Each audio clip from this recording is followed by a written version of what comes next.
How dangerous do you think the coronavirus is right now? I don't know, probably a 4. I don't know what you want from me.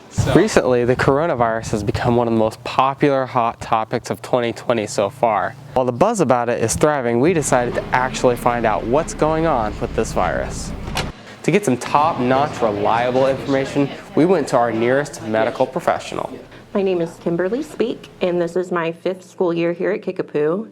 And prior to that, I was a nurse in the medical intensive care unit at Cox and Mercy, and I've been a nurse for 7 years. I think people should be aware, but I don't think people should be worried. This strain of the coronavirus, there have been no pediatric deaths, whereas we've seen 125 children die of the flu this year in the United States alone. Yeah. So it's mainly hitting older people and people with pre-existing conditions. So I don't necessarily think you guys need to be worried. You just need to be aware and take steps to stay healthy just like you would from any other illness. According to the World Health Organization, 78% of cases are from 30 to 69 years of age, and a mere 8% were in their 20s. I think the media has really influenced people's beliefs and how people are reacting. You know, having social media where things are available at the click of a button has really changed things. I think it definitely is a good and a bad thing. While the coronavirus is definitely something to take seriously, it really isn't a subject to worry about. Currently, every measure that's available to stop the virus from spreading is being put forth.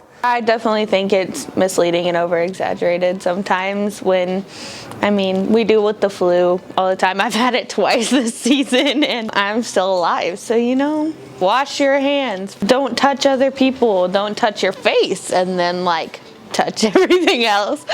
Brian DeClue. I teach graphics and photography at Kickapoo High School. I think that everyone should be worried in some aspect about any virus, whether it be the flu or whatever else. The issue that I have with just our society is our general health, not necessarily are we more susceptible to a virus. How are our eating habits? How am I a healthy person? Am I working out? Am I taking my daily medicines, my vitamins, things like that to make sure my immune system is firing well versus I'm obese, I'm lazy, I'm not taking care of my body. To me, that makes a little more susceptible to certain viruses. How they compare, I don't know. To me, a virus is a virus. If I get it, I get it. If not, then I guess I made it. So, I think it's like, oh, here's the updated 4K TV versus the old, 1080p. It's like a subtle advancement in viruses. I have other kids that almost habitually miss once a week, twice a week, or they're gone for a week and they might end up being so-called sick versus sick of school. How do you dial that in between are they legitimately sick in terms of catching them up? It's very tough. We don't know who may have it and who doesn't. It's kind of like the flu, and I don't know how it's going to affect students class age versus me being a 40-year-old man. So I think there's a lot to go in with that in terms of how the media does it and shares out informational. It's all bad news. I take some of that with a grain of salt. Coronavirus around the internet or on social? Out of 10, 200. No, it's definitely critical and alarming. Be smart.